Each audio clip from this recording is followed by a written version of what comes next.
Good morning, friends. A very warm welcome to the IS Hub. We are just about to start. So, let's see what exactly is there for us in today's newspaper. Let's figure out what all we have to cover. Now, we'll be starting with this statement of Plato. What he says that good actions are going to give us strength and it will inspire others as well. So this is what we need to understand here. Now we are preparing for UPSC. We are going to be a bureaucrat. You are going to be a admin leader. So we will be having this leadership role that we will be fulfilling after getting into service. There we need to understand one thing, that lot of people, they are looking up to us. बहुत सी जनता हमसे कुछ expect करेगी, एक certain conduct आपसे expected होता है, actions आपके अच्छे होंगे. What type of person you are, whether you are a good person or a bad person, it all depends upon your action, your behavior. This is how it is really very critical. और ये हमें समझना होता है. अब suppose कीजिए, like what type of teacher I am a bad teacher और a good teacher. You are going to जज through my teaching style. These are my actions. ये मेरे एक्शंस है ना. आपको कैसे पता लगेगा कि मैं पंक्चुअल हूं, मैं लेट करता हूं, मैं जो है टाइम पे नहीं आता हूं? Those things it will be primarily through my actions. And even if I am late, there is a reasonable rational reason for that. So that we have to understand and that we have to learn from here. So he is saying that good actions, they are going to give us strength. You will keep your morale up. आपका moral up रहेगा, और ये खासकर तब up रहता है when you will understand that people are here to support you. लोग आपको सपोर्ट करेंगे if your actions are good. Your teammates are going to support you. And I would like to tell you this thing. Governance, specifically in governance, it is not a one-man show. It's a team that is going to work, that is going to perform.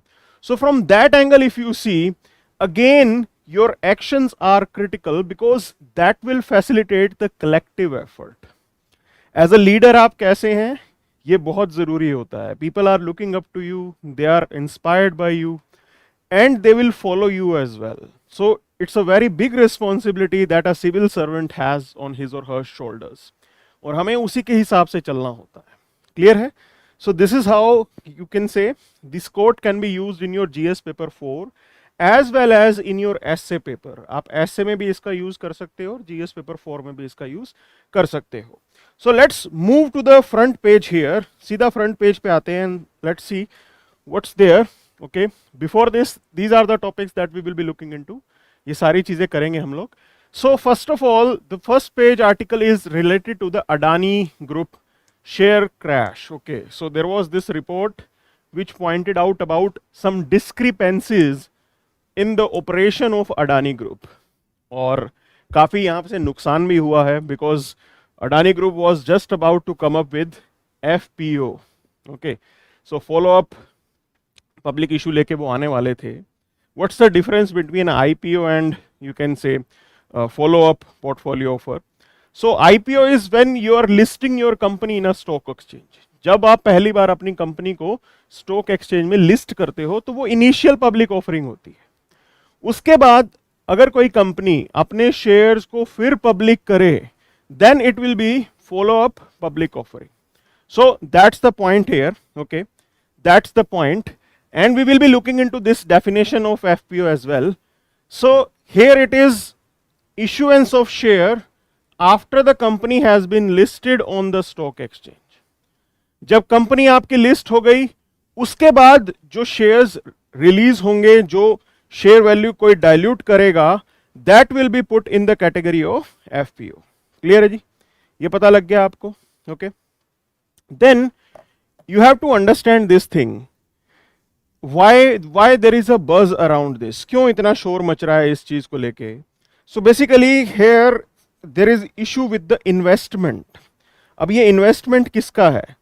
LIC said the amount it had invested in Adani Group is somewhere around 36,000 crore. LIC is a public entity. It is investing, you can say, taxpayers money, और उन लोगों का पैसा है जो LIC की policy खरीदते हैं. So it is the responsibility of the parliament to make sure that whatever these companies are investing, जो भी public sector companies है जहां पे वो invest करती है, that should be rational, that should be with due diligence. तो वो diligence के साथ होना चाहिए, rationality के साथ होना चाहिए. That's the point here. So right now opposition is demanding this thing, that there should be a joint parliamentary committee which should investigate how this issue is progressing, क्योंकि नुकसान बहुत ज़्यादा हो जाएगा स्पेसिफिकली जो पब्लिक सेक्टर एंटिटी है जिनका पैसा इसके अंदर लगा हुआ है. Okay, so if they are making losses, it's a loss of the nation. That's the point here. It's a loss of the public. वो किसी प्राइवेट एंटिटी का लॉस नहीं है, वो एक तरीके से हम सब का लॉस हो जाएगा. So that's the major point. That's why they are looking into this and they are demanding कि इसकी ज्वाइंट पार्लियामेंट्री कमेटी जो है इसको इन्वेस्टिगेट करे क्या पूरा मामला है. Okay, see you need to understand one thing, how this issue has been, you can say, developing. So we understand हमें मार्केट इकोनॉमी चलानी है, क्लियर, इसको लेके कोई डाउट नहीं है. We have to give space to the private sector, there is no doubt about it. But there is equally important thing, that is your corporate governance. ये जो कॉरपोरेट गवर्नेंस है ये बहुत इंपॉर्टेंट चीज है हमारे लिए. We can not undermine on that part. It is really very critical for us. Okay, इस चीज को लेके हम कभी भी अंडरमाइन इसको नहीं कर सकते हैं. It is very critical because corporate governance is important to defend the interest of the small share holders. सबके शेयर्स जो हैं, स्मॉल शेयर होल्डर हैं, they may not be having a say in the decision making of the company, लेकिन उनका interest यहाँ पे जरूर protect करना चाहिए. तो अगर यहाँ पे LIC इन्वेस्ट करती है, LIC, हम सब स्टेक होल्डर हैं LIC के अंदर, जिसने भी पॉलिसी ले रखी है वो स्टेक होल्डर होगा, वो उसी का ही पैसा है जो है वो आगे जाके इन्वेस्ट होता है. So indirectly we are stakeholders and that's why it is important that money that we are putting in, that should be used with due diligence and rationality. समझदारी के साथ वो पैसा इकट्ठा होना चाहिए. That's the point here. Okay, so ये चीज है जो हमें समझनी है और इसी को लेके वो डिमांड कर रहे हैं. It's a good thing because they are making a particular, LIC is a public entity. They are making sure that this public entity is, you can say, accountable. क्योंकि हमारे यहाँ पे बहुत ऐसे केसेस हुए हैं जहां पे you can say political connections के बेस पे भी पैसा दिया जाता है. There are lot of examples and primarily only means those, majority of them they will end up in losses. तो बैंक की भी अगर हम बात करें, अब स्टेट बैंक ऑफ इंडिया ने भी यहाँ पे लोन दिया हुआ है. Okay, that loan is also huge. बहुत बड़े अमाउंट में SBI ने लोन दिया हुआ है. So the point is this, if SBI is making loss out of this और वो नॉन परफॉर्मिंग एसेट बनता है तो ये हम सबका नुकसान होगा indirectly. So that's the point here. Okay, इसी को देखते हुए ये बात समझनी है हमें. आगे बढ़ते हैं. No bar on contesting 2 seats in 1 poll. So basically this petition has been filed in Supreme Court और सुप्रीम कोर्ट ने अब क्लियर किया है, a particular candidate can contest from 2 seats. 2 seat से आप कंटेस्ट कर सकते हो. So Supreme Court on Thursday refused to set aside a provision in the election law that allow candidates to contest poll from 2 constituencies simultaneously. और होता क्या है, एक जगह से वो रिजाइन कर देते हैं. Now you have to understand, earlier a particular candidate was allowed to contest the election from three constituencies. So 1996 में the Representation of People Act, it was amended to restrict the 3 time to the 2. Number जो है, पहले 3 जगह से आप election contest कर सकते थे, अब आप जो है 2 जगह से इलेक्शन कंटेस्ट कर सकते हो. And this provision has been made in 1996. Clear है, ये पूरा प्रोविजन यहाँ पे डाला है इन्होंने. चलिए, अब why this is a major news here, because just have a look on this particular question. This question is there in front of you and this was a different type of question that UPSC did ask. तो 2021 prelims का ये सवाल है और मैं इस question को polity का क्वेश्चन कम और एक तरीके से पोस्ट इंडिपेंडेंस हिस्ट्री का क्वेश्चन भी ऐड कर सकता हूं. So it will be like polity plus post independent. Okay, post independence. This is how UPSC has changed it's approach.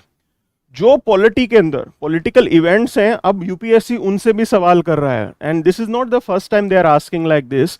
So twice they have asked a question.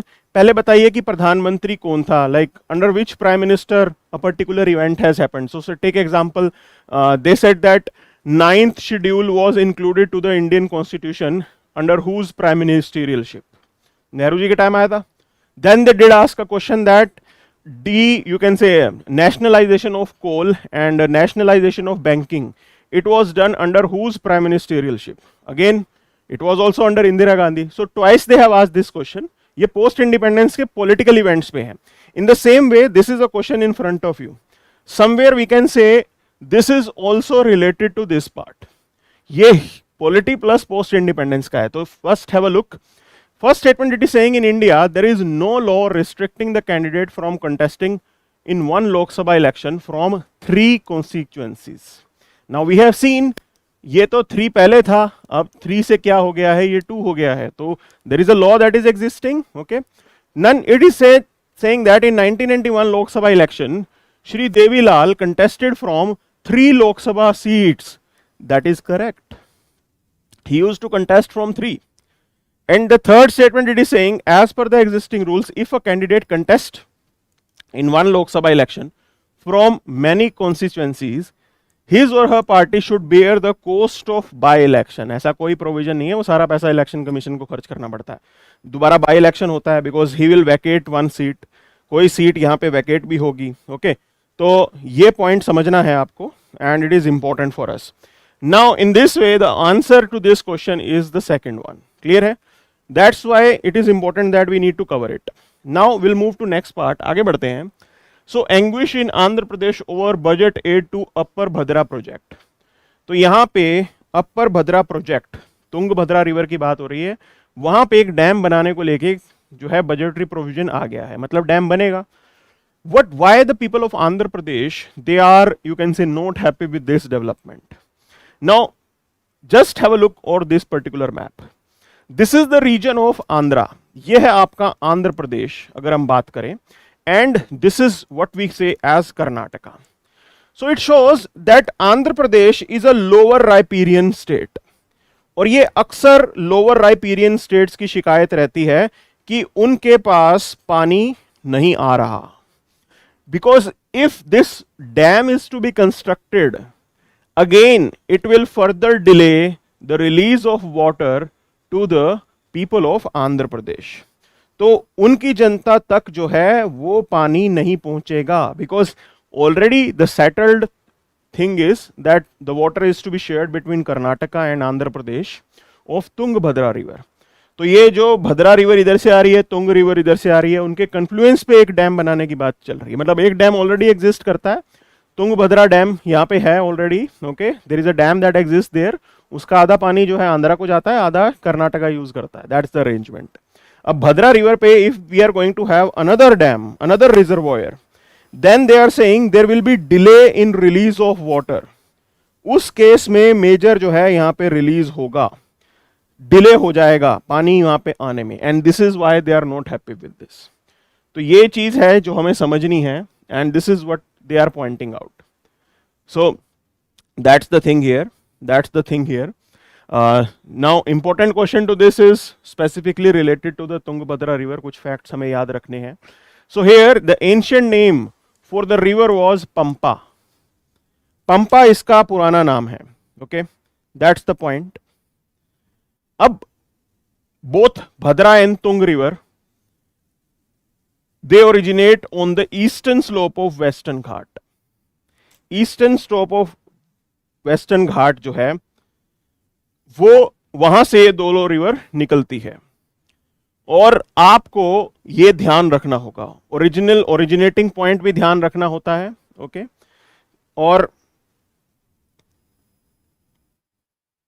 ये हमें इस तरीके से प्रीलिम्स की प्रिपरेशन करनी है. अच्छा, now when we look into the further debate, Tungabhadra river, okay, they are the tributaries of Krishna river. एक तो वो पॉइंट देखना होता है, क्लियर। तुंगभद्रा जो है आपकी कृष्णा रिवर की ट्रिब्यूटरी है, और यहां से आप देखेंगे Koyna is the other river that is also you can say entering the means getting subsumed in Krishna. यहां से भीमा रिवर आ रही है, वो भी यहाँ पे सब्ज्यूम हो रही है, ओके। सो ये पॉइंट है जो हमें यहाँ पे समझना है, क्लियर है। तो हम इस तरीके से प्रीलिम्स का भी थोड़ा ध्यान रखेंगे, ओके। चलिए आगे बढ़ते हैं, let's move to the next particular topic. Now we have this editorial in front of us, okay, ये एडिटोरियल हमारे पास है यहाँ पे। अब trading more within Asia, so multiple times I pointed out about this thing, भाई हमें सोने की चिड़िया क्यों बोलते थे, because we were in that transit, we were connecting the eastern part with the western part here, okay. South east Asia से trade होता था आपका पूरा यूरोप तक, और इंडिया उसको जोड़ता था एक तरीके से। Now the point is this, at present this editorial is suggesting that we have to assure that South Asian countries, they are trading more with the Asian countries. South Asian countries, India Pakistan, जो ये Indian सब continent है, वो बाकी Asian countries के साथ जाके जो है अपना ट्रेड बढ़ाएं, okay. So that's the major point here, and this is what they are you can say suggesting in this. अब बात ऐसी है, ग्लोबल ट्रेड को आप देखिए, global trade is going to slow down, और इसमें इकोनॉमिक रैशनैलिटी भी यही कहती है कि it's important that at this time we should join our hands. जितने ज्यादा कंट्री साथ में मिलकर काम करेंगे उतना अच्छा होगा, बिजनेस और अच्छे से होगा, okay. So that's the major point here. Now over the time what has happened, the integration, economic integration between South Asia and Southeast Asia, it has increased, it has improved, definitely वो improve हुआ है, okay। अब ये point है, इसको further आपको आगे लेके जाना है, and that will not be possible till South Asian countries they are mending their ways, okay। क्योंकि अगर आप यहां पे South Asian countries को देखोगे, due to the political differences, they are not you can say going ahead with their trade। अब Pakistan India के साथ ट्रेड नहीं करता है, yes we have come up with the solution, BIMSTEC हम जरूर कर रहे हैं, and already there is a suggestion that we can connect BIMSTEC with the ASEAN units। BIMSTEC को हम ASEAN units के साथ कनेक्ट कर सकते हैं, in this way we can further strengthen our trade। so that's one thing we can assure, ये चीज की जा सकती है, and already we are in that direction, उस डायरेक्शन में भी हम आगे बढ़ रहे हैं। So here this is also making this particular argument that specifically India is the country which can really connect both of them. हम जो है हम दोनों को वाकई ही जोड़ सकते हैं, ओके। कैसे ये आपको देखने को मिलेगा? So basically we have something called look east policy and act east policy. We are like a bridge, as you can see on the screen, हम हैं वो bridge which can really assure the connectivity between Southeast Asian countries and rest of the Asian countries. So that's why they are coming up with this suggestion that we should do more trade within Asia. And here they are coming up with the facts as well, okay. But before that we have to reduce, you can say we have to take some steps, वो steps हमें यहाँ पे लेने होंगे। So one thing is for sure, regional integration we have to encourage within the Asian countries, वो जरूर हमें करना पड़ेगा। Then import tariff and no tariff measures, those also have to be reduced। so जो tariff measures हैं, मतलब import duty वगैरह लगती है, या non tariff measures जो restrictions हैं, वो हमें यहाँ पे जरूर हटाने पड़ेंगे। देखिए already there was this debate that started that we are heading towards deglobalization, okay। अब ये already एक debate शुरू हुई थी कि भी हम लोग deglobalize हो जाएंगे, इंटीग्रेशन एक दूसरे के साथ, इकोनॉमिक इंटीग्रेशन खत्म हो जाएगा, because like minded countries they will love to do business only with the like minded countries. मतलब डेवलप्ड कंट्रीज वो डेवलप्ड नेशंस के साथ ही एक दूसरे के साथ ट्रेड करेंगे। इन दैट केस जो हमारे जैसे डेवलपिंग नेशंस हैं उनका इंटरेस्ट अंडरमाइन हो जाएगा। So from to you can say avoid that type of threat, there is this suggestion कि हम लोग साथ में मिलकर काम करें। That's the thing here. Now one thing is for sure, we have to further go ahead with the tax reforms. अब India started with the one nation one tax, but it is still not that streamlined, तो इसको आपको further इसको घटाना पड़ेगा। We have to make sure whatever slabs that we have, it can be further reduced, और एक slab पे आप आ सकते हो। Then it is saying adjustment financing to the losing sectors, that there are certain sectors where we can invest. आज की date में tourism का एक तरीके से नुकसान हुआ था because of the covid thing. So you have to identify those sectors जहां पे पोटेंशियल तो है, but because of certain factors things went bad, and tourism is one such sectors. And the point here is this: even the Southeast Asian nation, they are also having a really good tourist, you can say, destination or tourism industry. काफी अच्छी है उनकी, Vietnam, Indonesia, okay, Thailand. People love to go those places. So in this way, India also have, you can say, a lot of tourist places. Then there is a link that we can establish. That link is of Buddha circuit. Okay, Buddha circuit के अंदर there are Southeast Asian countries जहाँ पे ठीक ठाक Buddhist population है. So you can cater to that as well. So in this way, we can increase and improve our engagements. Then there is a focus on retraining of the workers. Okay, so here the point is about the reskilling. यहाँ पे skill करना बहुत ज़्यादा ज़रूरी है, specifically in India scenario, क्योंकि India के scenario में बोला क्या जाता है that our workforce is not that skilled. अक्सर ये एक शिकायत रहती है.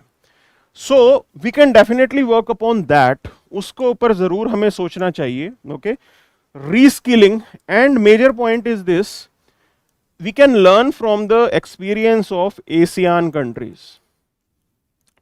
तो एशियान कंट्रीज जो हैं, इनके एक्सपीरियंस से हम जरूर सीख सकते हैं, because they have really done something good and their skill set is way head of us. हमसे तो काफी अच्छे खासा उनका स्किल सेट है, तो we can specifically learn from those. That's the point here. And one interesting suggestion that it has come up with, that interesting suggestion is this: all these countries they are having SEZs, इन सब के पास special economic zone है. तो we have to further think about creating a cluster, regional cluster बनाओ आप SEZs का, where you can connect these SEZs. तो यहां पे कोची, ग्वादर, बांग्लादेश, हम्बनतोता, श्रीलंका, मीर सराय इन Bangladesh, we can think about creating a cluster, integrated approach. So it's a really good, you can say, suggestion, and I am like finding this to be first time in The Hindu. So you can really use it in your answers. आप अपने answers में इसको use करना है. काफी अच्छा एक example होगा कि साउथ एशियन कंट्रीज के अंदर अगर हमें इकोनॉमिक इंटीग्रेशन बढ़ाना हो तो क्या करना है, तो भाई SEZ को साथ में जोड़ दो. Same goes with if there is a question on SAARC को रिवाइव करना है, उसका इकोनॉमिक रिवाइवल करना है, तो एक इनके SEZ जोड़ दो. Then there can be a question on BIMSTEC, कितना इफेक्टिव होगा. There you can again talk about connecting their SEZs. So it's a really good and practical solution that you should know. Clear है? आगे बढ़िए यहाँ पे. Now there is another suggestion that can be explored that is related to the RCEP membership, Regional Comprehensive Economic Partnership. Okay, there were countries around Pacific Ocean जिन्होंने मिलके ये RCEP बनाया है, and this is a trade bloc to facilitate means trade within that group. India abstained from taking part in it. और हम negotiation से भी बाहर हो गए कि हम इसका हिस्सा नहीं बनेंगे. हमारे अपने कंसर्न्स हैं, because our concern is that Indian market okay will be dumped with Chinese product. भी हमारी इंडियन मार्केट में चाइनीज प्रोडक्ट डंप हो जाएंगे, क्योंकि हमारा डोमेस्टिक जो प्रोडक्शन है which is not that competitive, वो इतना कॉम्पिटिटिव नहीं है अभी आज की डेट में. सो दैट्स द पॉइंट. ओके, नुकसान होगा, हमारे लोकल मार्केट को नुकसान होगा, लोकल मैन्युफैक्चरर्स को नुकसान होगा. To avoid this, India abstained from taking part in RCEP. So they said that right now we have concluded bilateral agreement with UAE and Australia, that this is further going to give us that confidence that we can think about joining RCEP in future, and already windows are not closed for us, because these countries they realize India is important entity. हम एक important देश हैं और यहाँ पे इनको समझ में आता है कि इंडिया के साथ ट्रेड करना चाहिए, मार्केट इतनी बड़ी है पहले तो. Then they said that in future definitely we can be part of RCEP. Then it is saying that we should capitalize on BIMSTEC. BIMSTEC के ऊपर capitalize करो, and last but not the least try to revive SARC. SARC को revive करो. अगर SARC successful हो गया, South Asian free trade agreement है, propose था, अगर वो सक्सेसफुल होता है, it is going to be a very great thing here. क्योंकि if there is a SAFTA, India already has this agreement with Asian countries, तो एक लिंक, एक ब्रिज ऑलरेडी एग्जिस्ट करता है. So we can capitalize on these things and we should think about these ideas, but political, you can say, differences are there.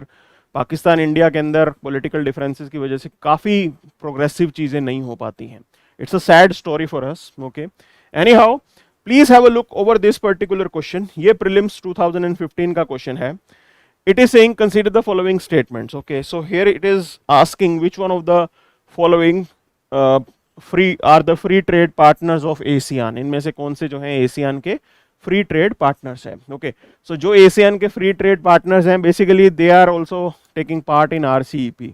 वही countries हैं जो RCEP के अंदर भी जा रहे हैं, बस इंडिया को छोड़ के. Okay, India is a free trade partner of ASEAN. India है, China is there, okay, Australia is there, and Japan is there. So 1, 3, 4, 5, like C is the right answer because these countries they are the free trade partner of ASEAN. और इन्हीं में ही सब ने मिलके एक तरीके से RCEP का आइडिया प्रपोज किया है. And they are going ahead with this and they are looking up to India for that. India के ऊपर जरूर वो एक उम्मीद लगा के बैठे हैं कि इंडिया आएगा और इंडिया भी इसका मेंबर बनेगा. क्लियर है? That's the point here. Okay, now we should move to next particular part. So there is this debate that has been published in The Hindu. It is asking, should the government put on white paper on Ladakh? So what is this white paper all about? White paper in the sense that they are asking the government should come up with clarity. In the parliament, ये clarity श्वेत प्रस्ताव बोलते हैं इसे.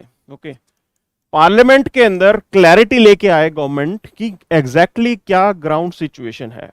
Because there was this report that was released that India lost patrolling over 26 patrolling points. कि 26 patrolling points ऐसे थे जहां पे हम लोग पहले पेट्रोल करते थे और अब हम वहां पे पेट्रोलिंग नहीं करेंगे.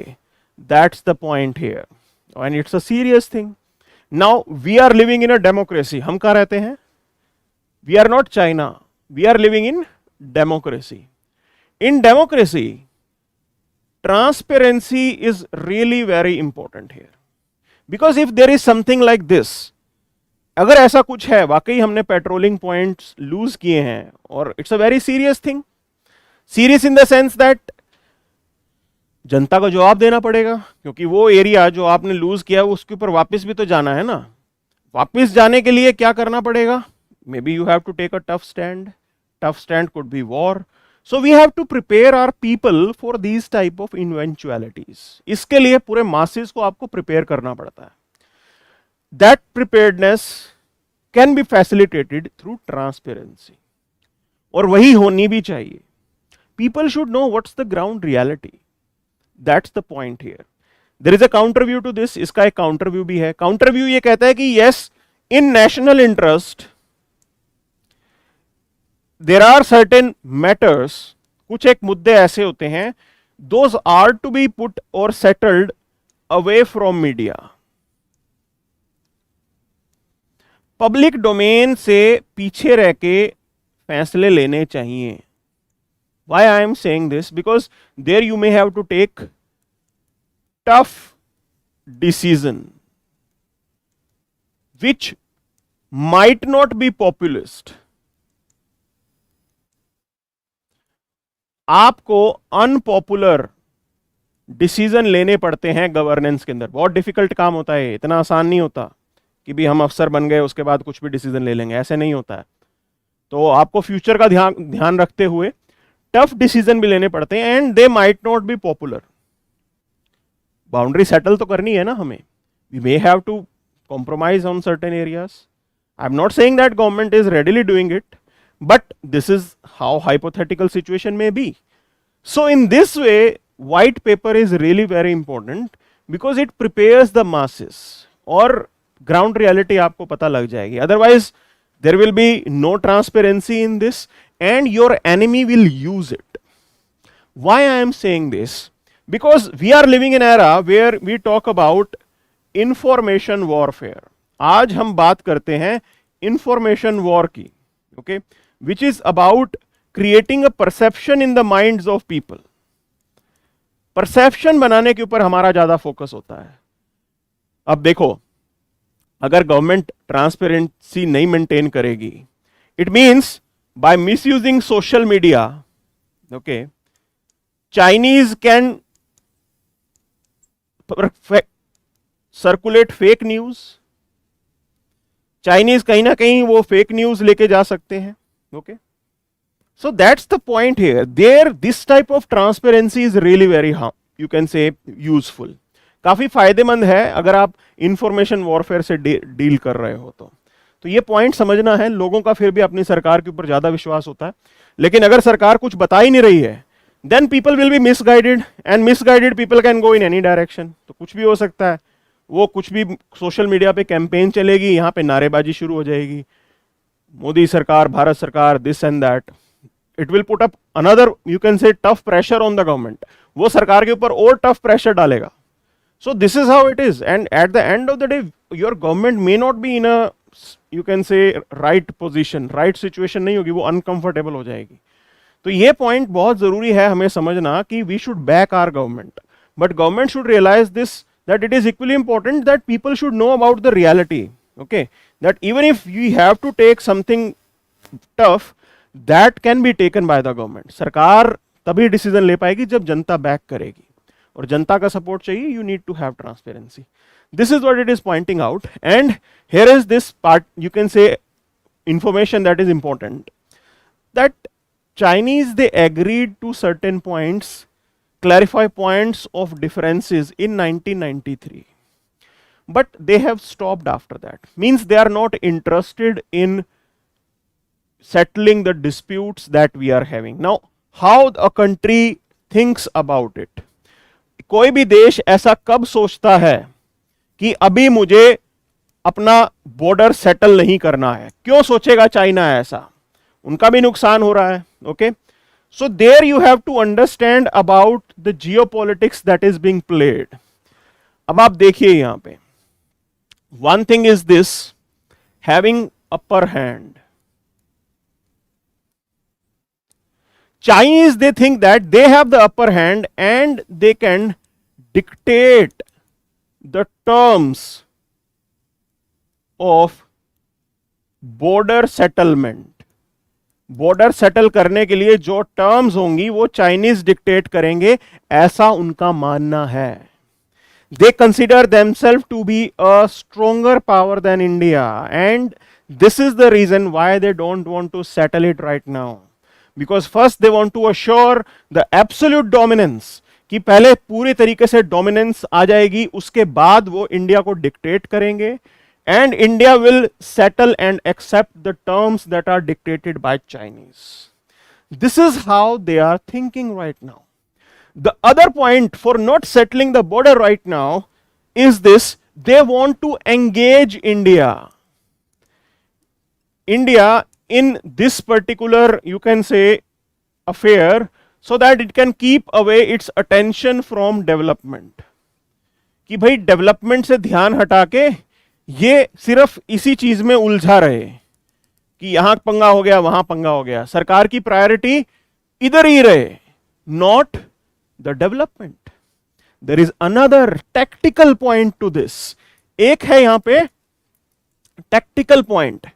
टैक्टिकल मतलब ये वॉरफेयर का खेल है. देखो, what was happening that over the years India has increased its capital expenditure on navy.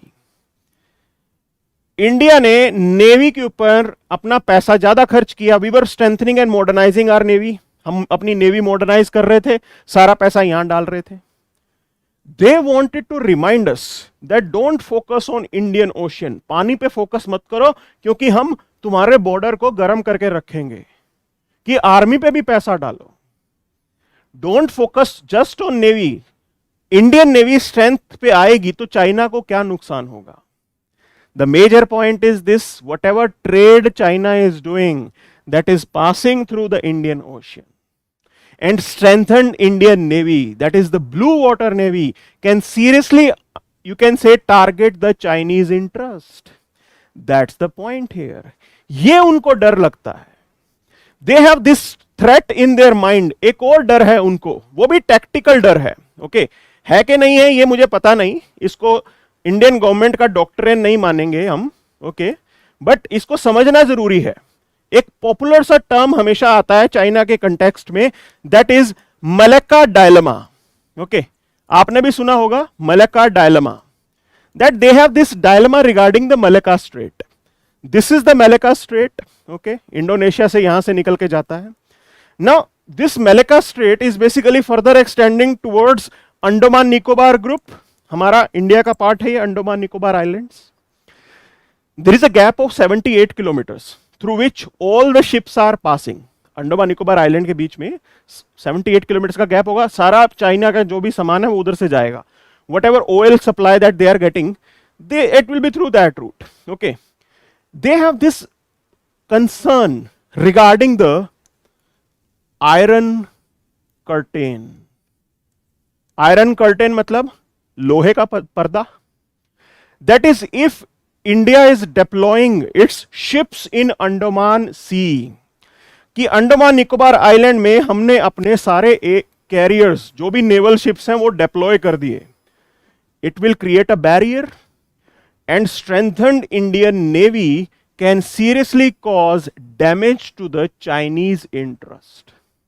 So they have this concern in their mind regarding the Iron Curtain, that is deployment of Indian ships, Indian submarines, as well as the Malacca dilemma, that India can conclude or come out with a blockade, पूरा रास्ता block कर सकता है India.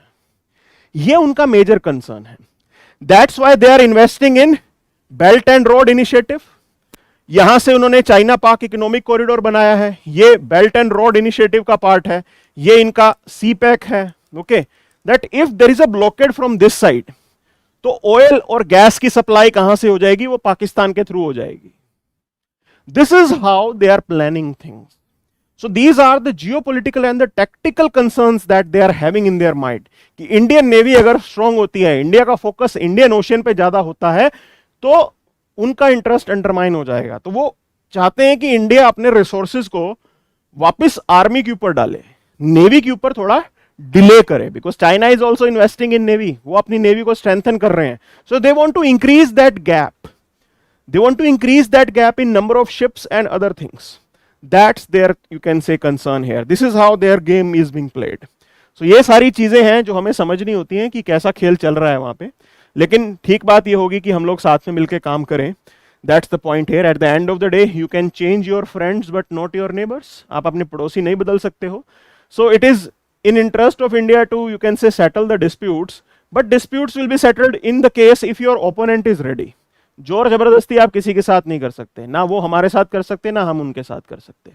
That's the point here। So right now they are not in a mood to settle it। Okay, this is how it is। ये आज की date की problem है कि उनकी इंटेंशन ही नहीं है, इच्छा ही नहीं है कि वो इस बॉर्डर को टाइम पे सेटल करें। इंडिया को उलझा के रखेंगे, इंडिया का डेवलपमेंटल इंटरेस्ट अंडरमाइन होगा। So this was the photograph, ये थी photograph of the week. Okay, normally हम द हिंदू में भूल जाते हैं कि ऐसी चीज भी आती हैं, तो ये फोटोग्राफ ऑफ द वीक थी आज। And this photograph is basically of some of the rhinoceros who are there in Pobitora wildlife sanctuary. Okay, तो ये Pobitora wildlife sanctuary, it is important for your prelims, prelims के लिए important है।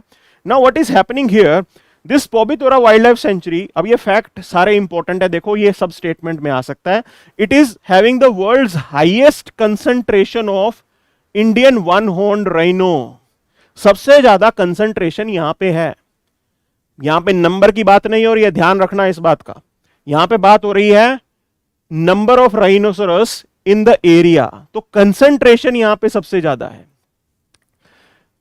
Concentration यहां पे है। Now you have to tell me maximum number of rhinos, वो कौन से प्रोटेक्टेड एरियाज में है, that you have to mention it in the comment section. Okay, ये कंसंट्रेशन की बात कर रहा है कि पोबितोरा वाइल्ड लाइफ सेंचुरी में कंसंट्रेशन वर्ल्ड में सबसे ज्यादा है। देखो, वर्ल्ड हाईएस्ट कंसंट्रेशन, एक तो ये फैक्ट याद हो गया। दूसरा, मैं आपसे ये सवाल कर रहा हूं कि ठीक है, ये तो बात कर रहा है सिर्फ पोबितोरा की। My question is this, in India and in world maximum number of rhinoceros are there in which national park? पहले बताइए इंडिया के कौन से नेशनल पार्क में सबसे ज्यादा राइनोसेरस है, फिर ये बताना कि वर्ल्ड में सबसे बड़ा नेशनल पार्क, मतलब नेशनल पार्क ऐसा कौन सा है जहां पे राइनोसेरस सबसे ज्यादा हैं वर्ल्ड का। ओके, क्योंकि rhinoceros they are found in Africa as well, वहां पे भी मिलते हैं। क्लियर है ना? ये चलते हैं आगे. सो that's the point here. Now rhinos, बस ये इशू क्यों बना, क्यों उन्होंने फोटो खींच के डाली है? Basically rhinos, they are finding it difficult to get fresh grass there because from last 5 months there are no rains in this. इस एरिया में कोई बारिश नहीं हुई है पिछले 5 महीने के अंदर, and this is the reason why grass is not there. अब घास नहीं खा पा रहा rhinoceros. Okay, other question that you have to mention, ये सवाल का जवाब आपको देना है. Rhinoceros, are they herbivorous, are they carnivorous, और दे आर ओमनीवोरस? ओके, ये हर्बीवोरस हैं, कार्निवोरस हैं या ओमनीवोरस हैं? ओके, मतलब ये चिकन टिक्का खाते हैं, पनीर टिक्का नहीं, ये पनीर टिक्का खाते हैं, चिकन टिक्का खाते हैं, या ये दोनों खाते हैं? क्लियर, आपको ये बताना है, ये पनीर टिक्का खाते हैं, चिकन टिक्का खाते हैं, या दोनों खाते हैं? ओके, तो मैं मजाक कर रहा हूं, नहीं खाते ये लोग पनीर टिक्का वगैरह.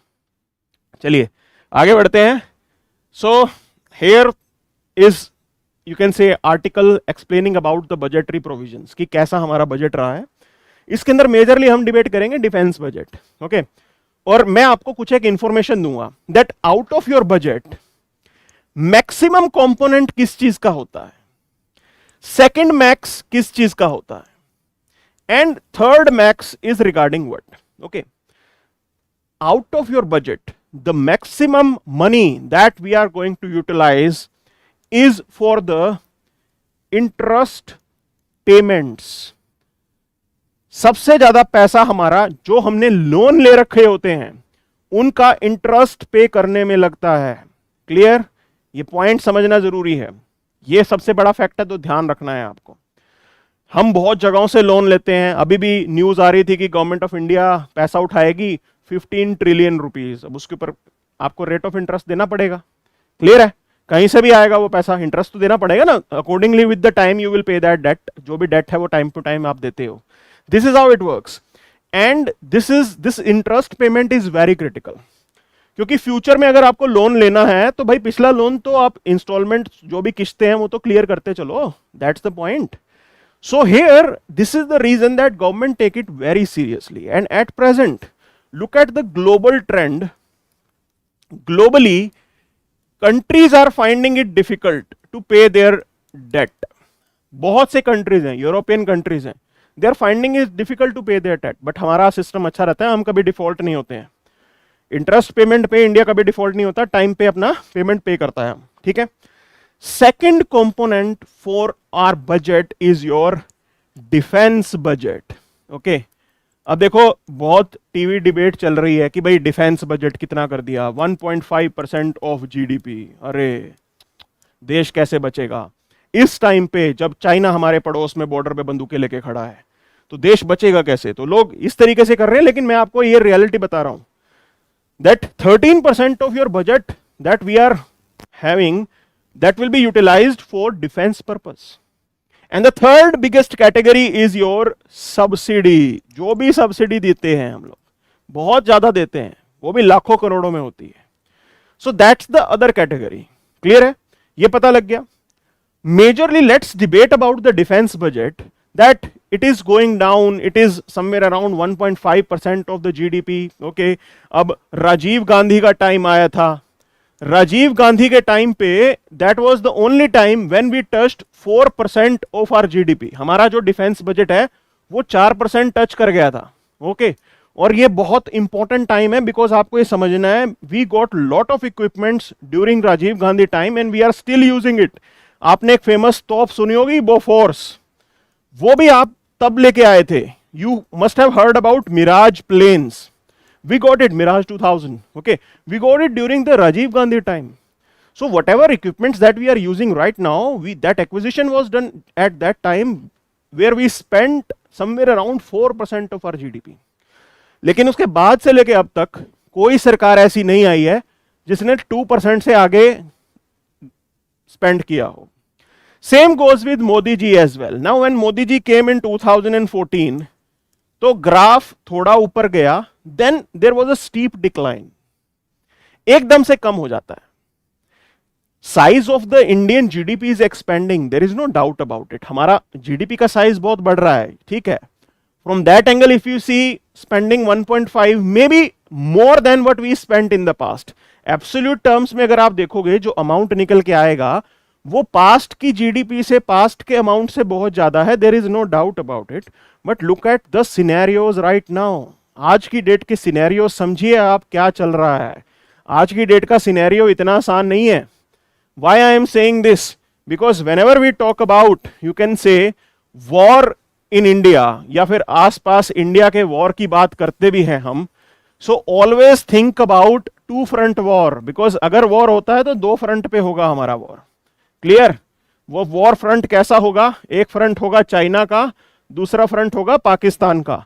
सो attack will be from this side. Okay, हमारे पाकिस्तानी भाई हमला करेंगे और इधर से चाइनीज ये हमला करेंगे. This is how things are going to be. Means it's a very serious thing. We can not undermine our defence expenditure. वो आज की डेट में रियलिटी है, आपको पैसा तो खर्च करना पड़ेगा. This is the reason why government wanted to come up with Agniveer. ये अग्निवीर की जो शुरुआत है वो इसीलिए हुई है.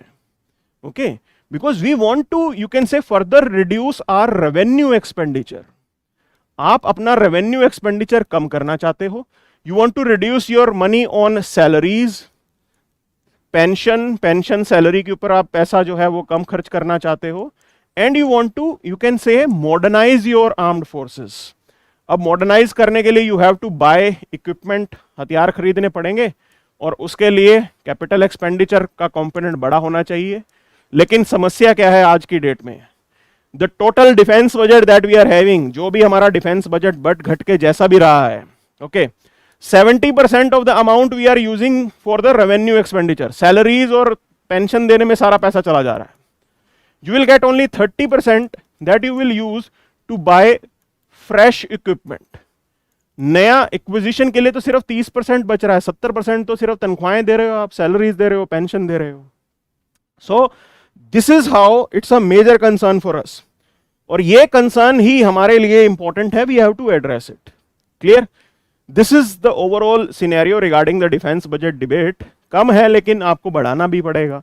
बढ़ाओगे कैसे? यही तो सबसे बड़ी सरदर्दी है. तो that's why in yesterday's class I mentioned that it's a very serious activity. Budget is a very serious activity. पैसा कहां से लेके आओगे? 13% आपका बजट अभी भी डिफेंस लेके जा रहा है. कहां से लेके आओगे पैसा? क्या एजुकेशन का पैसा कम करोगे? हेल्थ का पैसा कम करोगे? Can we afford to do that? और other social areas, can we afford to do that? So it's a very difficult balancing act that your government have to do. We don't have infinite resources. Government have their own limitations, and you have to facilitate the best within the limitation. That's why it is important that we should bring in the efficiency. तो हमें expenditure में efficiency लेके आनी पड़ेगी. Okay, ये बात समझनी जरूरी है. अब देखिए, कमेटी बनी थी, नेशनल एक्सपेंडिचर कमीशन बनाया गया था. Okay,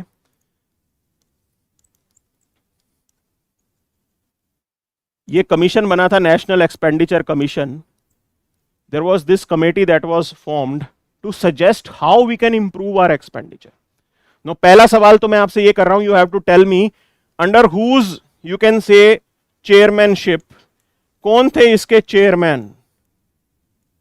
the national expenditure committee और commission was formed.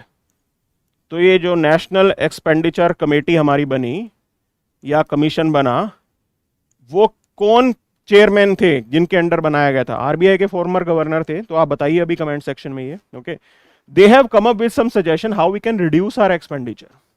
But the point is this, the implementation of those recommendations are quite slow. हम टाइम पे इंप्लीमेंट नहीं करते, हमारे पास ज्ञान तो बहुत होता है. ओके, तो वो एक कमीशन था जिन्होंने पढ़ लिख के हर चीज को ऑब्जर्व करके सजेशन दिया, लेकिन वाकई ही हमने इंप्लीमेंट नहीं किया. But this is how it is. So they are pointing towards few things कि हमारा जो नॉमिनल जीडीपी ग्रोथ होगा दैट विल बी 10.5%. अब उसको लेके भी डाउट है, भाई नॉमिनल आप इतना कह रहे हो, मतलब इन्फ्लेशन को हटा दोगे तो इतना होगा. Okay, then it is saying, means inflation को ऐड करके इतना आ जाएगा. देन इट इज सेइंग कि भी आप 4% इन्फ्लेशन कंसीडर कर रहे हो. तो ये भी एक डाउट उठाया है इन्होंने. क्लियर है? Then there is a major point that is there, that minister announced sharp increase in the capital expenditure. अब देखो मैंने आपको डिफेंस के ऊपर इतना ज्ञान दिया, जब हाईवेज अच्छे हो जाएंगे क्या वो हमारे मिलिट्री को हेल्प नहीं करेगा? तो यू हैव टू अंडरस्टैंड ये सारी चीजें एक दूसरे को कॉम्प्लीमेंट करती हैं। Clear? So sharp increase in capital expenditure in union budget, it will facilitate crowd in effect on the private sector. Okay, कि private investment उसके बाद आना शुरू हो जाएगा। एक बार आगे पुश मिलता है, सरकार देती है, तो उसके बाद प्राइवेट इन्वेस्टर्स भी आ जाते हैं उस पर पैसा बनाने के लिए। This is how it is, and in this particular you can say debate we have reduce subsidies in multiple areas. Food subsidy हमने थोड़ी कम की है, फार्म सब्सिडी भी थोड़ा रिडक्शन किया है, एमजी नरेगा में थोड़ा रिडक्शन किया है। ओके, तो सबसे बड़ा मुद्दा ये बना है कि जी आपने जो है पीएम किसान सम्मान निधि, उसके लिए पिछले साल 68,000 करोड़ थे भी, अब आपने 60,000 करोड़ क्यों दिए? ओके, 8,000 करोड़ क्यों घटा दिए? दैट्स द पॉइंट हियर कि भी पीएम किसान, जो किसान सम्मान निधि भी बोल देते हैं, उसके अंदर 8,000 करोड़ की कमी आई है। Now government has come up with the justification कि भाई कोई दिक्कत नहीं है, वो कुछ लोग ऐसे थे वो जो डबल लेके जा रहे थे पैसा। There were people who were not eligible for you can say PM Kisan, but they were also taking money. So we have brought rationality in the expenditure, उसमें कोई दिक्कत नहीं है अगर वो कम हो जाता है तो, ठीक है ना? सरकार ने अपना जस्टिफिकेशन दिया भी है इस चीज को लेके। That's the point here. Already we know that corporate tax collection, okay, it has reduced, like the tax rates have reduced but collection has improved. ये बार पॉइंट समझना है हमें। So हम आगे बढ़ते हैं। Cut in MG NREGA outlay is not a concern, that's the point. देखिए मैंने भी कल आपको ये कहा था, पहली बात अगर ये कम किया भी है तो रिवाइज्ड एस्टिमेट में फिर दोबारा बढ़ जाएगा अगले साल, अगर जरूरत पड़ेगी तो गवर्नमेंट और पैसा डाल देगी। That's one point here. Okay, look at the other areas where government is spending. तो ओवरऑल रूरल एक्सपेंडिचर अगर आप देखेंगे तो it has not come down, rather it has improved. तो पहली बात समझना है कि जो जल जीवन मिशन है उसका बजट कितना अच्छे तरीके से बढ़ाया गया है। Okay, that promises the tapped water in the rural houses, it is going to be a life changer for people. आप उस चीज को देखिए, जो जल जीवन मिशन का यहाँ पे एक्सपेंडिचर है वो बढ़ा दिया गया है। अब उसका फायदा क्या होगा देखो, clean water, having sanitation around you, it is going to reduce the health issues. इस देश में जो हेल्थ सेक्टर की समस्या है वो एड्रेस करना बहुत ज्यादा जरूरी है, because of the unhealthy practices it reduces the productivity of the worker in this country. बीमार हो गए लोग कैसे इकोनॉमिक एक्टिविटी में कंट्रीब्यूट करेंगे? तो हेल्थ सबसे ज्यादा जरूरी है हमारे लिए बढ़िया रखना। अब ये सैनिटेशन, साफ पानी होगा, टैप्ड वाटर मिलेगा, अच्छा lifestyle, standard of living improve होता है, तो उस केस के अंदर सबका भला होगा इसके अंदर। That's one point here. And look at the PM Awas Yojana, the budget for that has also been improved. उसका भी बजट इंक्रीज किया है भाई, घर मिल जाएंगे, उससे अच्छा क्या है? अभी झुग्गी झोपड़ियों में रह रहे हैं जनता, तो ये जरूरी है, सर पे छत होना बहुत जरूरी है और सरकार उसको एड्रेस कर रही है। सो अगर एमजी नरेगा के अंदर कट किया भी है तो वो आप देखिए ना बढ़ाया किस जगह पे है। ये लाइफ चेंजर है, जल जीवन मिशन और मतलब आवास योजना, प्रधानमंत्री आवास योजना, यहां पे पैसा डलेगा तो बहुत फायदा होने वाला है। और ये पॉइंट समझना है। और घटाया भी कितना है, 13,000 करोड़ घटाया है बजटरी एलोकेशन। और सरकार ने ये तो नहीं कहा कि हम और पैसे की जरूरत पड़ेगी तो नहीं देंगे। If further it is a demand driven scheme, if the demand is going to be there, the government has to provide, it is their statutory responsibility, ये कानूनी responsibility है जो उनको fulfill करनी पड़ेगी। So this is how it is, okay? So we cannot, you can say, undermine these things as well। तो ये सारी चीजें हैं, जैसा मैंने आपको बताया, पीएम किसान एलोकेशन 68,000 करोड़ से 60,000 करोड़ किया। अब इनसे पूछा गया भी क्यों हुआ, तो उन्होंने बताया कि बहुत से लोग थे जो इनएलिजिबल थे लेकिन पैसा लिए जा रहे थे। अब इन्होंने ठीक कर दिया वो मामला। दूसरा ये किया कि भी लाइक जनता माइग्रेट भी कर रही है, अब कोई गांव से अपने शहर में आ गया तो पीछे से थोड़ा पैसे दिया जाएगा। That's the point here. So those things are there. अब there were many people who were tax payers, मतलब उनकी इनकम अच्छी खासी थी, उन्होंने डिस्क्लोज नहीं कर रखी थी, वो भी पीएम किसान से पैसा ले रहे थे, उनको पता लग गया। So they have been moved out, उसको लिस्ट से निकाला गया है।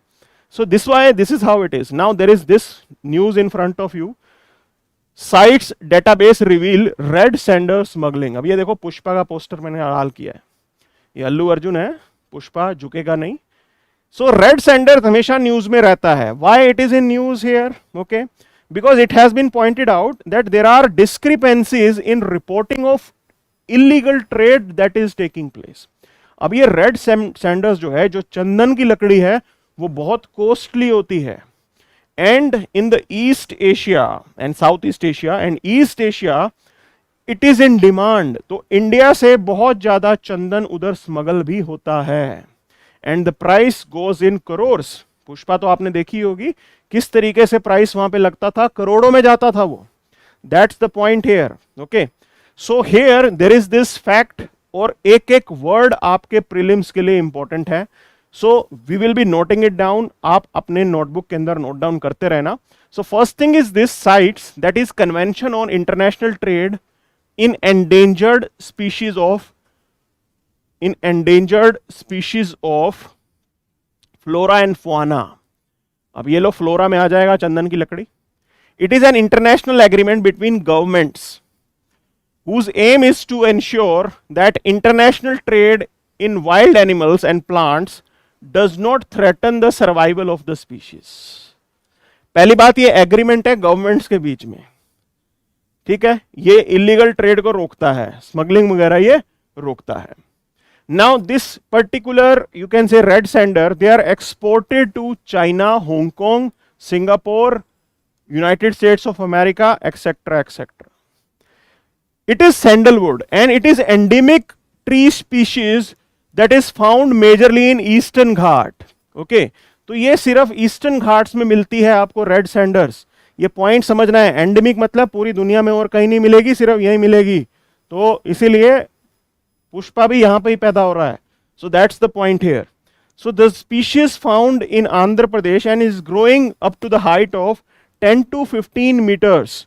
10 से 15 मीटर ऊंचा चला जाता है और काफी ज्यादा एक्सप्लॉइटेड ट्री स्पीशीज है ये, क्योंकि सबकी नजर इसके ऊपर रहती है, काटने पे जोर है, पैसा अच्छा बनता है इस पे. करोड़ों बन जाते हैं एक पेड़ से भी, मतलब 2-3 पेड़ जोड़ोगे तो करोड़ों में बात चली जाएगी. Clear. Now it is listed under schedule 4 of wild life protection act. अब मैंने आपको बताया था ये सारे के सारे, आप ये देखिए कंटेंट फॉर प्रीलिम्स हैं ये. Each and every statement is important, सब कुछ इंपॉर्टेंट है, सब नोट डाउन करना पड़ेगा आपको. Then wildlife protection act and categorised as endangered as IUCN. IUCN के अकॉर्डिंग ये एंडेंजर्ड है. क्लियर हो गया ये. It's a very slow growing tree species. Maturity आने में 25 to 40 ईयर्स लगते हैं. मतलब अगर आप पेड़ काटोगे तो वो पेड़ जो है वो रिप्लेनिश काफी स्लो पेस पे होगा. The replenishment is going to be further delayed or slow. That's the point here. ये सारे की सारी लाइनें इंपॉर्टेंट हैं एक एक, क्योंकि पास्ट में यूपीएससी ने क्वेश्चन पूछे हैं यहाँ पे. देखिए, this was the question in 2016 with reference to red sander sometime seen is news. First statement कह रहा है कि it is a tree species found in the part of South India. Clear है. दूसरा कह रहा है कि it is one of the important trees in the tropical rain forest of South Asia, South India. Both the statements are correct. दोनों statements जो हैं वो करेक्ट हैं. ये क्लियर हो जाएगा ये. अच्छा, अब इसके अंदर आपको एक बात और समझनी है कि रेड सैंडर्स को लेके यूपीएससी कैसा सवाल बना सकता है. First of all the question can be in your mains as well. Prelims के अंदर तो बहुत बार सवाल आ गया, मेन्स में भी आ सकता है. There was this other type of question. Consider the following statement in respect of trade related analysis of fauna and flora. Because CITES के साथ, साइट्स जो कन्वेंशन था उसके साथ ट्रैफिक ने भी ये चीज पॉइंट आउट किया है. क्लियर. ये बात समझना है आपको, ये दोनों ने मिलकर पॉइंट आउट किया है. तो TRAFFIC is trade related analysis of flora and fauna. Clear. First statement it is saying it is a bureau under United Nation Environment Programme. दूसरा कह रहा है कि the mission of TRAFFIC is to ensure trade in wild plants and animals is not a threat to conservation of nature. तो ये इसका main point है. क्या ये यूनाइटेड नेशन एनवायरमेंट प्रोग्राम का पार्ट है? नहीं. देखिए, it is basically a wild life trade monitoring network and it's a non governmental working organisation.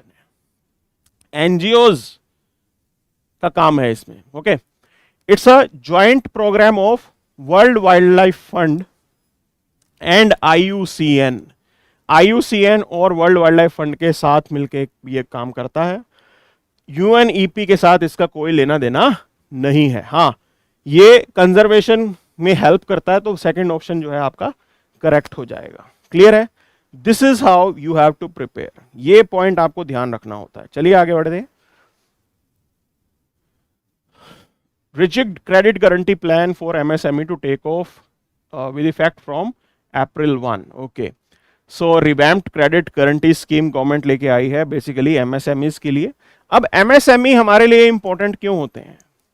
The point is this, they are major employers,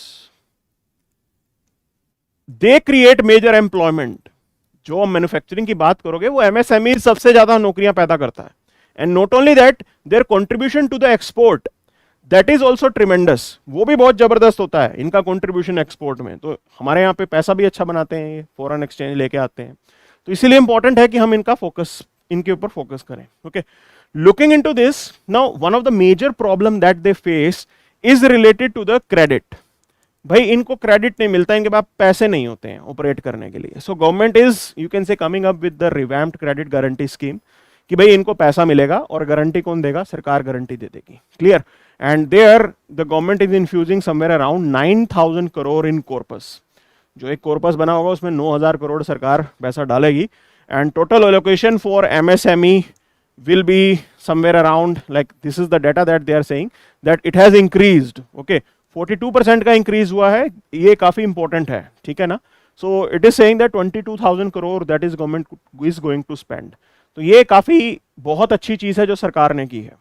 तो लोग अक्सर ये पूछते हैं कि भाई पॉपुलिस्ट बजट था कि नहीं था. लोगों को ऐसा लगता है कि सिर्फ पैसा लोगों के हाथ में दे दो तो वही तरीका होता है सही बजट का. ओके, ऐसा नहीं होता. This is also a way, because if government is facilitating MSMEs, indirectly the money will be reaching to the people.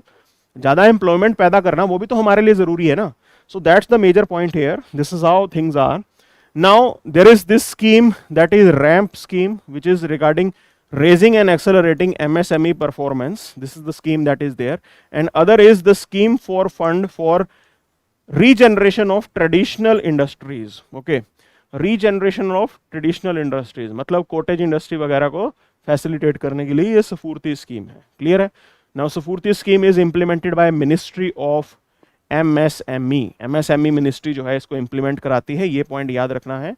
And not only that, you have to further add to some points regarding this particular thing, which particular agency, ये तो ministry मैंने बताई ना आपको. अब आपको एक चीज बतानी होगी कि वो एजेंसी कौन सी है जो सफूर्ती को इंप्लीमेंट कराती है. That thing you have to tell in the end put it in the comment section. Clear? So this is what we have for today's session. I hope these sessions are adding value to your preparation. So stay connected with us and do spread the name of the IASub.